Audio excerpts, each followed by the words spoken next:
여러분 폭락한다고요? 집을 사지 말라고요? 왜 바꿔서 얘기 안 해요? 전세 살아라, 월세 살아라 이거잖아요. 여러분 안녕하세요, 롱장입니다. 오늘 영상 주제는 보시는 것처럼 전세 사기가 아니고요. 이 전세 사기의 현상이 예전과는 다르게 시장에 영향을 미칠 건데요. 기존에 제가 이미 말씀을 드린 건데 시간이 오래 지났습니다.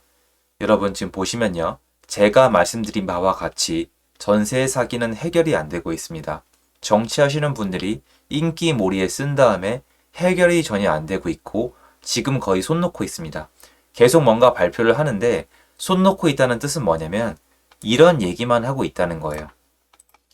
정치를 욕하자는 게 아니에요. 여러분께 제가 한번 질문을 드릴게요. 이 얘기 여러분 못하세요? 저 이 의원님 누군지도 몰라요. 이 얘기 누가 못해요? 누구나 할 수 있는 얘기로 문제를 해결하고 있을 때는 해결책이 없다는 거예요. 해결책이 없으니까 다른 걸 얻겠다는 포지션인데요. 이건 해결이 안 됩니다. 제가 전세 사기 이제 시작이다. 터질 거 정말 수두룩하다. 왜냐면 현장에 있으니까 만기가 얼마나 남은지 알잖아요.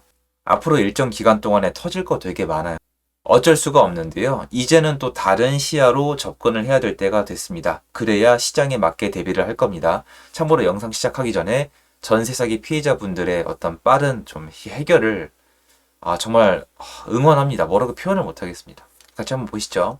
시청하시기 전에 구독하기, 좋아요, 멤버십 부탁드리고요. 멤버십 매주 토요일 라이브를 진행하고 있습니다. 그리고 제 강의 정보는 아래 링크에서 확인이 가능하세요. 자, 오늘 영상 내용은 뭐냐면요. 같은 현상이 있어도 시장에 따라 완전히 다르다는 겁니다. 전세 사기란 단어가 나왔습니다. 전세의 수요가 늘어날까요? 줄어들까요? 무조건 줄어들어요. 무서워 죽겠는데 누가 전세로 들어갑니까? 하지만 전세 수요가 줄어도 전세가 내려가고 있는 시장에선 괜찮습니다. 왜 그렇냐? 전세 공급이 전세 수요보다 많다는 뜻이니까 수요가 줄어들어도 괜찮죠. 왜냐면 전세가에 자극을 줄 수가 없습니다. 바꿔 얘기해서 정리하자면 전세가가 내려가고 있는 상황에서 전세 사기가 계속 이슈화가 돼도 전세 시장에 큰 문제가 발생하지 않습니다. 제가 얘기하는 전세 시장의 문제는 전세가 상승입니다. 그런데 여러분 이미 아시겠지만 전세 시장의 변화가 시작됐습니다. 전세 시장에 한 번 변화가 일어나면은 그 방향으로 연속성이 있습니다. 이건 역사적 통계인데요. 전세가 부족하다가 갑자기 전세가 해결되는 경우는 대량 입주가 있는 경우 외에는 거의 없습니다. 이미 전세가 수급이 역전되면서 전세가 회복 또는 전세가 반등이 시작된 단지가 하나둘 늘고 있는데요. 여기서 대량 공급이 있냐 없냐를 따져봤을 때 없습니다. 그래서 전세가 상승이 시작되는 지역들이 점점 늘어나고 있는데요. 제가 해결법이 없다고 수십 번 말씀을 드렸어요. 해결할 의지도 없고 해결법이 없습니다. 이거는. 지금 이 문제의 근원은 이게 아니에요. 제가 예를 들어 볼까요? 미국이란 국가에서 정말 골치 아픈 문제가 총기 사고예요. 총기 사고 사망자 수가 교통사고 사망자 수보다 이제 많아요.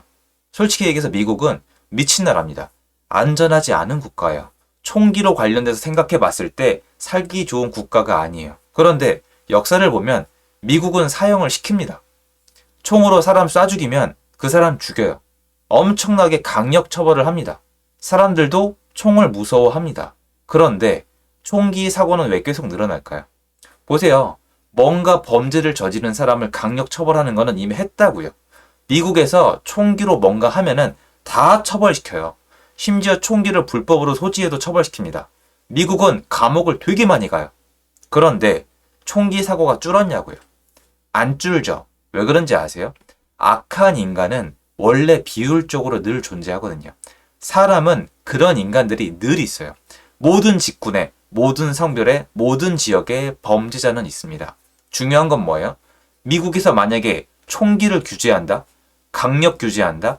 총기를 아예 소지할 수 없게 한다? 그러면 총기 사고로 사망하는 1년에 3만 명 정도는 살아날 수 있습니다. 물론 복잡한 문제가 걸려있고 돈의 문제가 걸려있지만 제 말은 아무튼 일정 부분 맞습니다. 총기를 완전히 없애버리면 3만 명이 1년에 살아날 수가 있습니다. 하지만 안 하고 있죠. 똑같은 거예요. 전세 시스템은 전혀 고칠 마음도 없죠. 고칠 마음이 없는 게 아니라 그냥 두고 싶은 거예요. 왜? 표가 되니까. 미국이 총기 규제를 왜 안 하죠? 돈이 되니까. 얘는 표가 되니까 안 없애는 거예요. 그 상황에서 전세 사기꾼을 조져봤자 계속 나옵니다. 앞으로 전세 사기꾼은 계속 있을 거고요. 제가 부동산에 들어왔을 때부터 사기꾼 놈들은 계속 있었고 한 번도 사라진 적이 없고요. 앞으로도 계속 있을 겁니다. 왜? 시스템이 똑같으니까. 이게 일어난 이유는 옛날과 다른 부동산 환경이에요. 뭐냐면 제가 많이 말씀을 드렸는데 집이 3억이면 전세가 3억이면 안 돼요. 이미 그게 틀린 건데 집이 3억인데 왜 전세가 3억이에요? 집을 못 사고 전세로 살라고 부추기니까. 그걸 국가가 있잖아요. 여러분 폭락한다고요? 집을 사지 말라고요? 왜 바꿔서 얘기 안 해요? 전세 살아라, 월세 살아라 이거잖아요. 집을 사지 말라는 게 아니라 전월세로 사라는 거잖아요. 집을 공급할 수 있는 가격과 집을 전세로 살 수 있는 가격이 같아지면은 이미 잘못된 거예요. 예를 들어 볼까요? 집값이 3억인데 전세가 1억 5천이에요. 이게 터져요? 이게 어떻게 터집니까? 경매 넘어가면 3억짜리 집이 그래도 2억이 넘어갈 텐데 전액 다 환급받을 텐데 야, 네 말대로 집이 3억이고 전세가 1억 5천인데 경매 넘어가면 망하는 건 똑같이 않냐? 이분들 만나보셨나요? 이분들이 원하는 건 이런 게 사실 아니에요. 그러니까 전 이분들 정말 응원하고 잘 됐으면 좋겠거든요. 마음이 안 좋아요. 이런 범죄자한테 걸린 거 아니에요. 그런데 이분들을 실제로 만나보면 원하는 게 하나예요. 보증금을 돌려받는 거예요. 이게 안 되거든요, 지금. 제 말대로 되면 보증금을 돌려받을 수가 있는데 사실 지난 정권에서부터 집을 못 사게 했잖아요. 전세로 살라고 했잖아요. 생태계가 갖춰지니까 원래 있던 범죄자들이 신나서 사기를 치고 다닌 거예요. 그러니까 해결이 안 돼요. 그런데 이렇게 만약에 이 시스템을 바꾸기 싫으면은 국가가 주택을 공급하거나 국가가 임대를 제공하면 되는데 몇 가지 기사를 더 보시면은 잘 안 돼요. 물론 이거는 반지하를 예를 든 건데 매입 임대가 잘 안 돼요. 왜 그러냐면 이것도 마찬가지예요. 공공주택 공급 실적 계획 대비 6.8% 불가. 주택을 공급하고 주택을 임대하는 게 절대 쉬운 일이 아니에요. 민간 건설사랑 다주택자가 해주고 있는 역할이 절대 쉬운 게 아니에요. 그래서 한번 부족함이 생겨나면은 효과가 2년, 3년 갑니다. 전세 부족 2년, 3년 가요. 공급 부족 2년, 3년 가요. 다행히 아직 시장에 나와 있진 않아요. 근데 이게 일어나기 시작하면은 그때는 늦어요. 시장이 지금 지옥길로 가고 있는 걸 사람들은 몰라요. 이 부분도 그냥 볼 게 아니라 부동산 시장이 좋지 않다, 침체장이라고 여러 번 강조를 드렸는데요. 분양가가 오르고 있어요.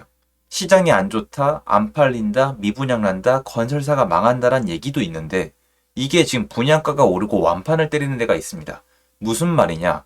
사람들이 원하는 아파트가 공급이 충분히 안 되고 있다는 뜻이에요. 지금 이 시장에서 돈 벌려고 투기하려고 어려워요.